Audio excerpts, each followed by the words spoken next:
Saudara, diduga akibat mengkonsumsi hewan ternak yang sudah mati karena sakit, 85 warga Kelurahan Candirejo, Kapanewon, Semanu, Gunung Kidul, Yogyakarta positif terjangkit antraks. 1 orang dilaporkan meninggal dunia. Dinas Kesehatan Gunung Kidul telah mengambil sampel darah dari 125 warga yang disinyalir telah terjangkit antraks.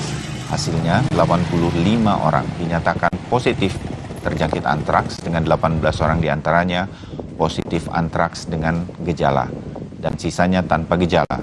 Warga merasakan gejala seperti mual, pusing, hingga munculnya warna hitam di beberapa bagian kulit.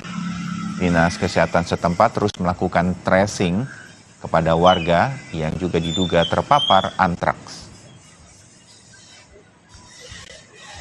Ambil sampel darah atau serumnya semua yang terpapar daging karena diduga karena antraks, karena ada kematian hewan karena sakit, kemudian konsumsi oleh masyarakat. Nah, yang kontak dengan daging itu kami ambil sampelnya, darahnya itu ada 125 orang yang kita ambil. Dari 125 orang itu yang positif ada 85.